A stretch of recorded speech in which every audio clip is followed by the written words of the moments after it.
Akibat diguyur hujan deras, sejumlah sungai di Garut, Jawa Barat meluap. Selain merendam pemukiman, beberapa bangunan di bantaran sungai hancur terseret arus. Banjir bandang ini diabadikan dalam video amatir warga. Sebuah bangunan terseret arus sungai yang sangat deras. Bangunan akhirnya hancur berantakan setelah menghantam jembatan besi. Sekitar 1.000 warga di beberapa kecamatan mengungsi. Ya, sekarang ini adalah beberapa daerah terendam banjir. Yang paling tinggi dari camat itu 80 cm.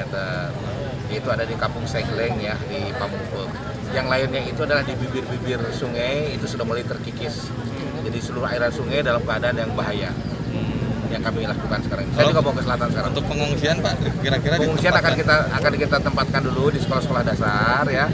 Kalau tidak cukup kita akan buka dapur umum. Dinas sosial sekarang Tagana buat dapur umum. Hujan deras yang mengguyur Tasikmalaya, Jawa Barat juga mengakibatkan longsor. Tebing setinggi ratusan meter longsor. Selain menimpa rumah dan pabrik kayu, material tanah juga memutus jalan raya.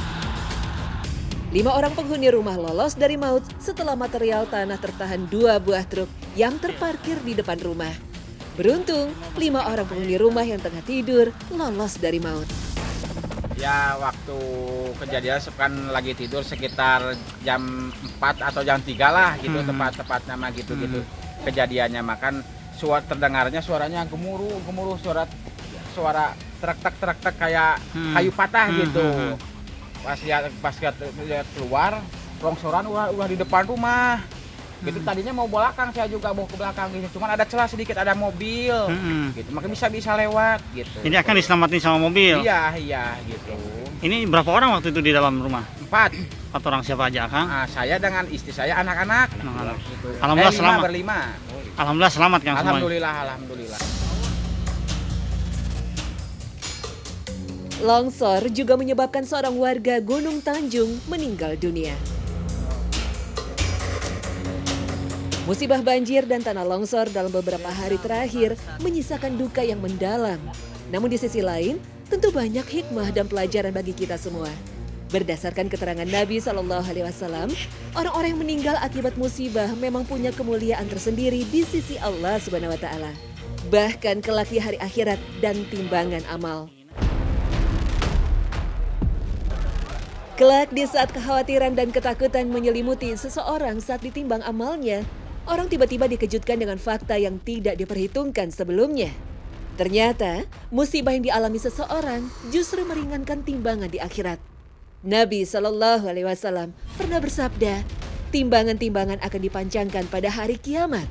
Lalu para ahli salat didatangkan dan dipenuhi pahalanya sesuai timbangan. Para ahli puasa juga didatangkan, maka mereka pun dipenuhi pahalanya sesuai timbangan. Kemudian didatangkan para ahli sedekah, maka mereka pun dipenuhi pahalanya sesuai timbangan. Lalu didatangkan para ahli haji, maka mereka pun dipenuhi pahalanya sesuai timbangan. Lalu didatangkan orang-orang yang biasa tertimpa musibah, maka timbangan tidak dipanjangkan untuknya. Buku catatan juga tidak dibuka di hadapannya. Sebaliknya, pahala akan dituangkan ke atasnya tanpa hitungan. Hal serupa juga diriwayatkan oleh Abu Nuaim dari Ibnu Abbas radhiyallahu anhu dari Nabi SAW. Beliau bersabda, orang yang mati syahid akan didatangkan pada hari kiamat, maka timbangan dipanjangkan. Lalu didatangkan pesedekah, maka dipanjangkan timbangan. Lalu didatangkan orang yang biasa tertimpa musibah, maka tidak dipanjangkan timbangan untuknya. Sebaliknya, pahala dituangkan kepadanya, sehingga orang-orang yang dulu sehat walafiat berharap tubuh mereka dipotong-potong karena besarnya pahala yang diberikan Allah kepada mereka. Husain bin Ali radhiyallahu anhum pernah menuturkan, kakekku SAW pernah berkata kepadaku, anakku, kamu harus qanaah, puas agar menjadi orang yang paling kaya dan kerjakanlah amalan-amalan fardu. Niscaya kamu akan menjadi orang yang paling beribadah. Anakku, di surga ada sebuah pohon yang bernama pohon balwah. Nanti pada hari kiamat, orang-orang yang biasa tertimpa bala akan didatangkan. Dan timbangan tidak akan dipanjangkan untuk mereka, tidak pula akan dibukakan buku catatan amal. Sebaliknya, pahala akan dituangkan kepadanya. Beliau SAW kemudian membaca, Hanya orang-orang yang bersabarlah yang disempurnakan pahalanya tanpa batas.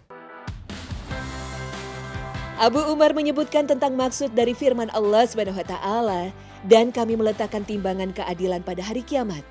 Bahwasannya, amal seorang laki-laki akan didatangkan dan diletakkan dalam panci timbangan pada hari kiamat, lalu panci kebaikannya lebih ringan.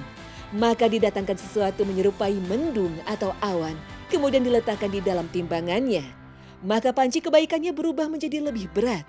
Dikatakan kepada orang itu, tahukah kamu apa itu? Dia menjawab, tidak. Dikatakan lagi, itu adalah ilmu yang dulu kamu ajarkan kepada manusia. Wallahu a'lam.